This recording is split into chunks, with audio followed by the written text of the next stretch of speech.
കുഞ്ഞുങ്ങൾക്ക് കുറുക്ക് കൊടുക്കാൻ റാഗി മുളപ്പിച്ച് ഉണക്കി പൊടിച്ചാലോ? ഞാൻ 1 kg പാക്കറ്റായിരുന്നു വാങ്ങിച്ചിട്ടുണ്ടായിരുന്നത്. ഇതിൽ നിറയെ ചെളിയും പൊടിയും മണ്ണൊക്കെ ഉണ്ടായിരുന്നു. അതുകൊണ്ട് തന്നെ ഒരു 8-10 തവണ നന്നായി കഴുകിയെടുത്തതിന് ശേഷം ഞാനൊരു 10 മണിക്കൂർ കുതിർക്കാനായിട്ട് ഇട്ടിട്ടുണ്ടായിരുന്നു. അതിനുശേഷം നമ്മളൊരു അരിപ്പയിൽ വെച്ച് ഇതിൻ്റെ വെള്ളം വാർത്തെടുത്ത് നല്ല വൃത്തിയുള്ള ഒരു വൈറ്റ് കോട്ടൻ്റെ തുണിയിൽ കിഴി കെട്ടി വെക്കണം കേട്ടോ. എയർ ടൈറ്റുള്ള ഏത് പാത്രത്തിൽ വേണമെങ്കിലും നിങ്ങൾക്ക് ഇങ്ങനെ കിഴി കെട്ടി വെക്കാം. ഞാൻ കാസറോളിലായിരുന്നു അടച്ചു വെച്ചിട്ടുണ്ടായിരുന്നത് കേട്ടോ. 2 ഓവർനൈറ്റ് വേണം ഇതുപോലെ കിഴി കെട്ടി വെക്കാനായിട്ട്.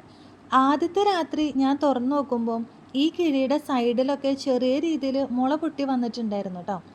രണ്ടാമത്തെ നൈറ്റ് കഴിഞ്ഞ് നോക്കുമ്പോൾ ഇതിൻ്റെ അടിയിലൊക്കെ നന്നായിട്ട് തന്നെ മുള പൊട്ടി വന്നിട്ടുണ്ടായിരുന്നു. ഇനി കിഴി കെട്ട് ഞാൻ അഴിച്ച് കാണിക്കാം കേട്ടോ.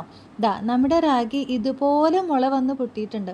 ഇനി നമുക്ക് 2 ദിവസം വെയിലത്ത് വെച്ചിട്ട് ഇത് നന്നായി ഒന്ന് ഉണക്കിയെടുക്കണം. അതിനുശേഷം മിക്സിയുടെ ജാറിൽ തന്നെ ഇട്ട് പൊടിച്ചെടുക്കാം കേട്ടോ. പൊടിച്ച് കഴിഞ്ഞിട്ടുണ്ടെങ്കിൽ ഒരു അരിപ്പ വെച്ചിട്ട് നന്നായിട്ട് അരിച്ചെടുത്തതിന് ശേഷം മാത്രമേ ഇത് എയർ ടൈറ്റ് ആയിട്ടുള്ള ഒരു പാത്രത്തിൽ നമ്മൾ സ്റ്റോർ ചെയ്ത് വെക്കാൻ പാടുള്ളൂ കേട്ടോ. മുളപ്പിച്ചെടുത്ത റാഗിയിൽ പ്രോട്ടീൻ, കാൽഷ്യം, ഫൈബർ തുടങ്ങിയ ന്യൂട്രിയൻസ് ഒക്കെ ധാരാളമായിട്ടുണ്ടാവും കേട്ടോ. ഇത് ഈസിലി ഡൈജസ്റ്റഡ് ആൻഡ് അബ്സോർബ്ഡ് ആണ്. അതുപോലെ തന്നെ സാധാരണ റാഗിനെ അപേക്ഷിച്ച് മുളപ്പിച്ചെടുക്കുമ്പോൾ ഇരുമ്പിൻ്റെ അളവ് 10 ഇരട്ടിയോളം വർദ്ധിക്കും. ഇത് നമ്മുടെ കുഞ്ഞുങ്ങളിലെ വിളർച്ചയൊക്കെ തടയാനായിട്ട് സഹായിക്കും. മുളയ്ക്കുന്ന സമയത്ത് വൈറ്റമിൻ സി കൂടുന്നത് കൊണ്ടാണ് അയൺ ഈസിലി അബ്സോർബ്ഡ് ആവുന്നത്.